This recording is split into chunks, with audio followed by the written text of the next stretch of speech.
Hey people, it's Monday, and my right eye has gone really weird. We cleared out the dredge, mostly, and we're gonna go find out what's down here. It should be log hair.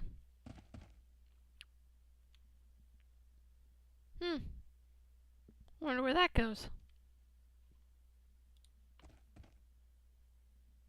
What? Who dares disturb the exile of Thunderstone? Ma dog. That's Biscuit. I'm Carolyn. Quiet. This insolence is unforgivable. The violation of my ancient right for solitude in exile is not broken so easily. Your life hangs in the balance, stranger. Speak quickly, lest you taste of the fury of Harrow. Calm down. No, stranger. You must listen to me. I've come here to writhe upon the blade of my sorrow, to live the 1,000 deaths by the ancient right of kings. These laws are passed down through the mountain from the beginning of remembered time. Your life is forfeit to them, as is my own. Do you understand? Dude, I got news of the Black Mountain Clan. What? How do you know? Speak quickly. Your life still hangs in the balance. Well, it all started when I boarded the IFS Zephyr. I've no words, no words. My crime, it seems, is even more heinous than I thought. I deserve much worse than this mere isolation. So, WTF, buddy? In all the time since the judgment was passed, I have never spoken of it. My shame has held my tongue. It seems that very shame shall now, finally, bring the betrayal to light. What the fuck is going on? A delegation of elves sent from the Silver Lady herself. They came not long after Bates had built his first steam engine. Technology in the hands of the human had spread and advanced at an alarming rate, and the elves were hit first and hardest. How? Their forests were being cleared with the help of technology. Massive steam-powered clear-cutters. The oldest groves, towering and untouched for thousands of years, were being destroyed without prejudice. I saw much of this with my own eyes. The ancient forest of Morbahan is little more than a graveyard now. He howls in mourning. Okay, were there elves living there? I'm unsure, but I don't believe so. But the delegation said that the crimes were against all elves. You see, elves feel a very strong connection to the world, to nature, and especially to forests. It's said that elven souls reside in the oldest trees. I don't know if this is true, but I do know there to be a strong connection between living things and magic. Okay, so the Silver Lady, who's she? The Silver Lady is Mother Queen to the elves. She is very old, much older than I, and very powerful in the ways of magic. I take it she was pissed? The delegation told me that she was extremely hurt and angry about the damage that had been done. According to them, because of her age and power, she was hurt the most by the clearing. Her connection to the forests was strongest of all. Okay, did you talk to her directly? No. I'm not sure if any but elven eyes have ever been laid upon her. Over the years, we have corresponded through messengers. Elves and dwarves are very different, and we tend to stay away from one another. But our relationship, as culturally strained as it may be, has always been civil. We don't necessarily understand one another, but we've always respected the differences. Okay, where does the Silver Lady live? In Kintara, the oldest city of the elves, somewhere within the Glimmering Forest. I think I did this one already. The delegation told me that she was extremely hurt and Okay, we gotta angry ask about the about technology and the many humans. reasons. Humans, in comparison with the other races, live such short lives. Because of this, I believe that every human action is motivated through fear. The fear of death. Yep. You would think that this was a relative issue, that humans would learn to live with this limitation and accept it. This is not true. And Therefore, humans, when confronted with any situation, see it through the veil of their own mortality. Achieve, advance, perform. Humans are constantly driven by the shadow of their own death. This fear, unfortunately, clouds their judgment, deadens their sense of right and wrong. Humans act first, think later, and feel last of all. When Bates was given a look at our technology, he was overcome. As a human, his first thought was, what can I use this for? When it should have been, what is the cost of its use? Technology exploded in their hands because they are not burdened with our longevity. Humans rarely live long enough to see the consequences of their mistakes. alright, well, we figured this one out, so the differences? I've said before that there is a strong connection between living things and magic, and the magic flows the most strongly in the veins of elves. Dwarves are very different. We feel a strong connection to the earth, but in another way. We love those things which are eternal, unchangeable. Earth, stone, metal. In those things are strength, but not life as you know it. Okay, what did the elven delegation demand? They said that if the Black Mountain clan was not punished, there would be war. War! I told them that a punishment was already being decided upon, and that we, as dwarves, would deal with them. They refused. They claimed rights as the afflicted, and therefore as the judges. They agreed that exile was a suitable punishment, but they wanted to be the vessel of that retribution. What? No. I know that there was a time of violence many years ago among the elves. But from what I know of them, they are a very rational, peace-loving people. They know that ultimately, war benefits no one. I was very surprised when they came and threatened it. Yes. The more we talk about it, I begin to get the same feeling. Yes, the elves would have been angry, but would they really have threatened war? Morbahan was a tragedy, but directly affected none of the elven communities. Perhaps my fear blinded me to such things before. And now this mystery. Where are the dwarves of the Black Mountain clan? Why'd you agree to this stuff? I am very old, stranger. You may know nothing of me, but believe me when I tell you that I've seen enough dwarven blood spilled to fill 1,000 lifetimes. Have you any idea what it would mean for there to be a war between the elves and the dwarves? No. Arcanum itself would not survive the conflict. And I was so very tired of filling tombs with the bodies of my people. But. But nothing. I chose to spare the dwarves, the world, the price of such a war. What was one clan's honor in comparison with the sheer cataclysm that would result otherwise? You ask what right they had? None. They merely forced a choice, and I chose the path of least resistance, the least pain.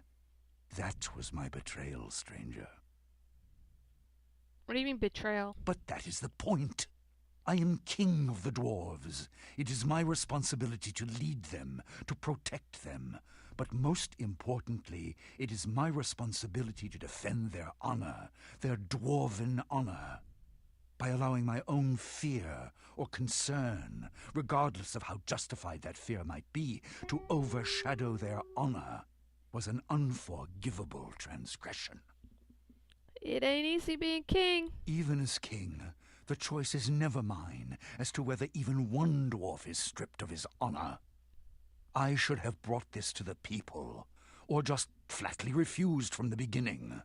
I was a coward, a failure, and this exile is my punishment. Given the choice now, I would have waged war against all of Arcanum to uphold the honor of that foolish little clan. Well, we can find out what's going on. I don't know, stranger. I think that it is too late for me. No, we can still write it. No, my friend. It is no longer my burden. I've taken up another. I've failed the dwarves once. I shall never do so again. Leave me here. Tell Randver he won't be seeing me anymore. I see now that the price for my cowardice is even more costly than I'd imagined. My poor dwarven brothers. I'm so very, very sorry. Dude. Take this. A letter sent to me from the Elven delegation. Within it is a name. Min Gorad. It's all I have, and all I'm willing to give. Perhaps you should seek out Kintara, city of the elves. I know not where it is, but the village of Stillwater is near the edge of the glimmering forest, in which, it is said, Kintara lies. Maybe someone there will know where to find it. But, dude. I'll say no more.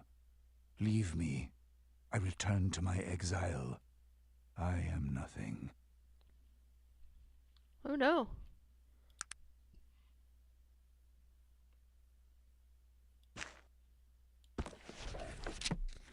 Loghair, the judgment of the Black Mountain clan has been passed.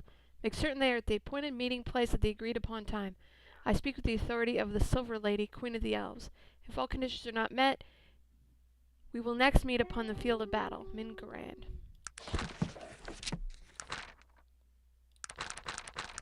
What got updated? Find Kintara. I know what happened to the Black Mountain clan. Yeah. Okay.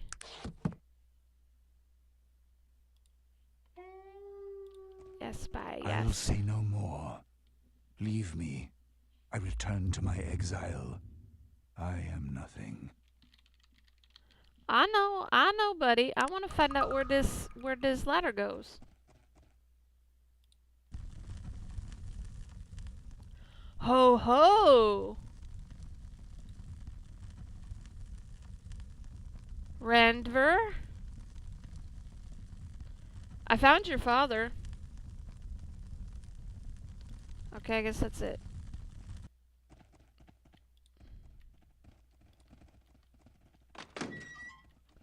Do do do do do do. Oh, good. It's the A-Team theme again.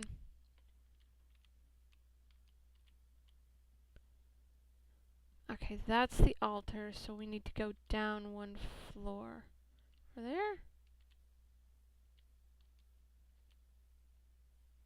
Or over there? I think this is the dredge. Let's go look at it. Yeah, that's the dredge. So let's go over here.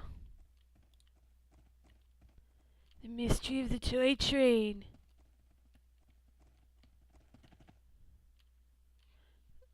It's a dead end.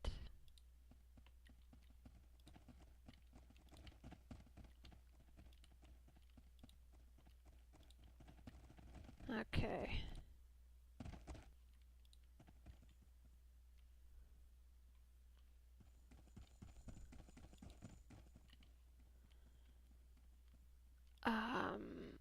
Hello. Innkeeper.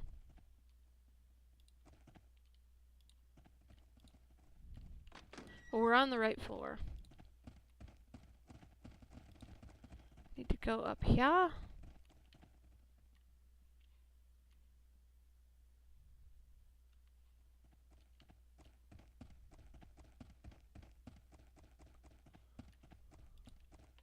I think, if my map remembering skills are correct.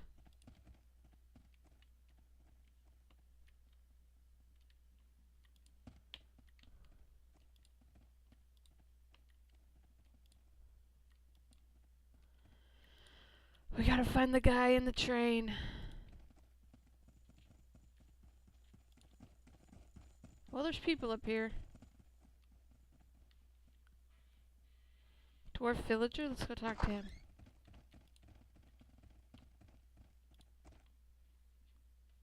Who are you? Eric Obsidian. It's a pleasure to meet you. Hi, I have questions. What is the Wheel Clan? He's a historian. Okay, so what are you studying now? We trade often and still wonder when the need arises, but lately I've run out of mithril. If you know anything about the metal, you know it's rare. I'm having trouble finding a new source. Okay. Dwarven mythology tells of an ancient race of dwarves whose civilization was filled with such wonders as the world has never seen before. They were known as the Iron Clan. Okay. No one knows what happened to them. But one of our miners dug up an old dwarven mace a few weeks ago. The handle of the axe was hollow. Within it was this. An old schematic.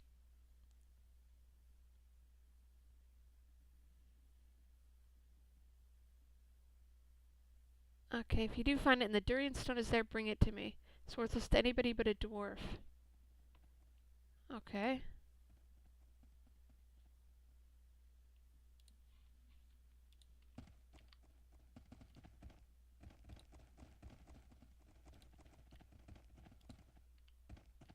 Oh. My bad.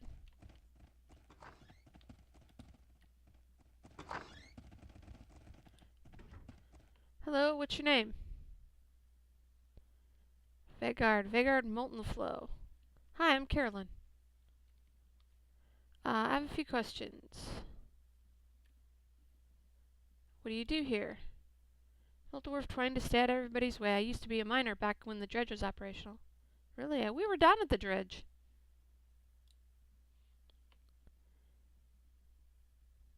I lost something down there long ago, but no one goes down there anymore. Did you lose a train? No, I lost a key. Opens a door to a secret room deep within the caverns of the dredge. Okay. Find the heirloom.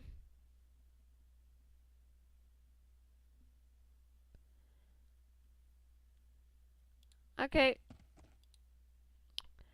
You got a moment? Is this your heirloom? I commend you in your bravery. The dredge is no place for the weak of heart. Thank you so much for returning it to me. Here's the helmet I promised you.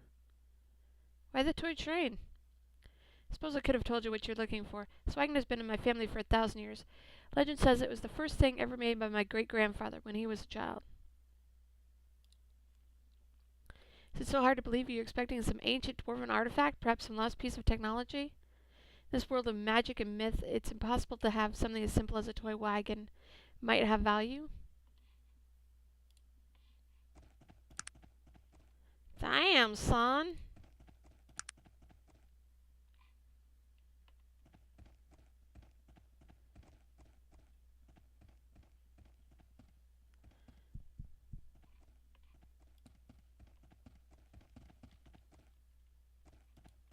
Spotting traps. Hey, hey. He could, if he wanted to. But he does not want to. Okay. Oh, we're boned. Oh, wait.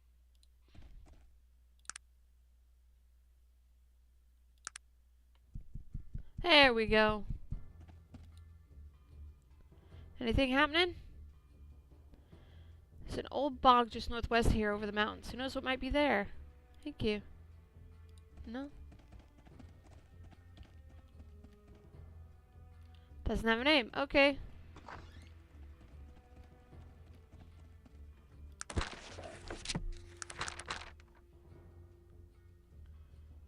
Mystery solved.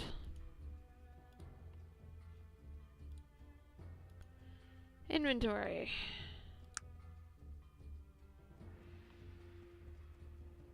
Has 38.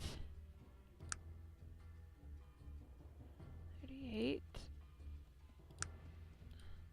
And I don't give two fucks about him. See, do you want this? He likes that. gives him 40 armor class. Okay. Now I'm confused as to what's going on.